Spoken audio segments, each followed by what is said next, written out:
Every year, the Hagerty bull market highlights 10 cars that look likely to appreciate over the following 12 to 24 months. The experts behind it look at adverts, auctions, and Hagerty's own insurance valuations. The reason? Well, they say it's not so much for investment purposes, but more so that enthusiasts don't miss out. That car you always wanted? Well, it might be about to go from affordable to out of reach, so buy now if you can. This year, well, I think it is a particularly fine bevy of brake pedals, and Carfection is going to look at them one by one, hopefully imparting a few little interesting facts along the way. Welcome to the Hagerty Bull Market 2022. In this episode, we've selected this slice of Gallic gold-wheeled goodness. As well as those famous Speedline alloys and a bigger engine, the Renault Clio Williams also had the front subframe from a Clio Cup racer.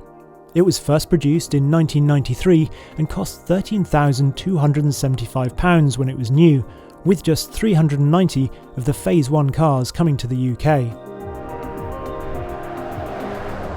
This is number 385, according to the little plaque on the dash.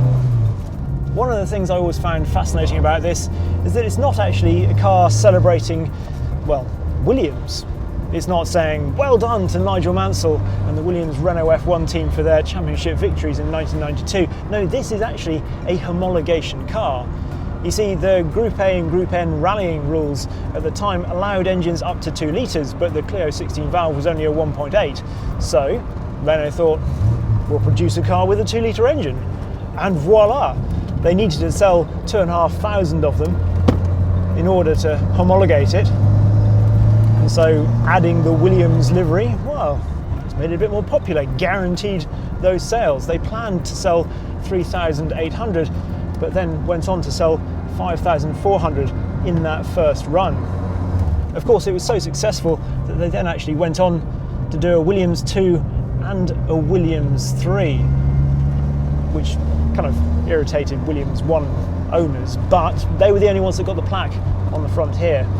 Williams 3 was probably the most different because that got ABS and a sunroof, and it was a slightly different blue. This is metallic sport blue, whereas the Williams 3 was a Monaco blue, which is slightly lighter, slightly brighter blue. In total, well, over the years they produced 12,100. All interesting stuff, but why is now the time to buy? Well, to tell us more, here's John Mayhead, editor of the UK Hagerty Price Guide. Hagerty sees Clio Williams values increasing, and we've seen some trends of that already. We've seen cars that have sold for our Condition 2 value, which is around £18,000. But they don't really match our Condition 2, which is excellent, which should be, low mileage and original. These are cars with sort of 75 to 100,000 miles on the clock, and that really is kind of shifting the whole range up a little bit. The other thing we're seeing is all of its competitors really soar in value. So 205 GTI values have gone through the roof. Volkswagen Golf GTI values have gone through the roof. Renault 5 Turbo values have gone through the roof. And you look at the Clio Williams and you think this is a slightly later car, but this is in that group. It is in that group of 80s and 90s cars, which are cool, they're instantly recognisable, and there really aren't very many of them at all. Hardly any of these were imported into the UK. And of the three, I'd say Williams 3, actually the fewest were imported into the UK as UK spec cars. And they're a lower value than the one. And and they had ABS as standard and they had sunroof as standard.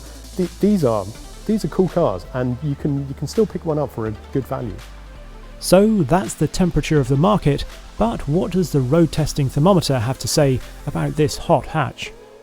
It really is such a cool little car. I mean, you've got to like blue in here because there is an awful lot of blue, but yeah, it just feels so right to drive. I like the fact the driving position is actually better than my own Clio 182, which is obviously a later car. You just sit more down in, partly I suppose because these seats are a curious mix of sort of squishy but also very supportive. I do love the velour as well.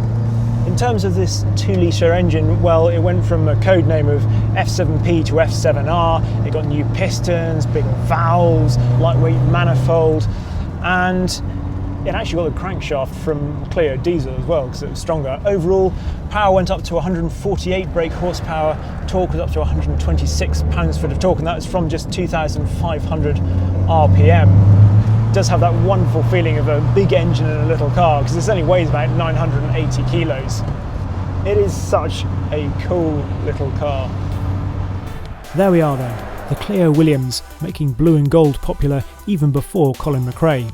Given that I own one of this Clio's successors, it's no surprise that I'm a fan. But perhaps you prefer your hot hatches red, or maybe you like to feel the wind in your hair.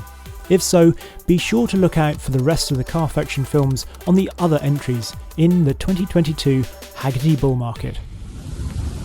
Cool. Hello.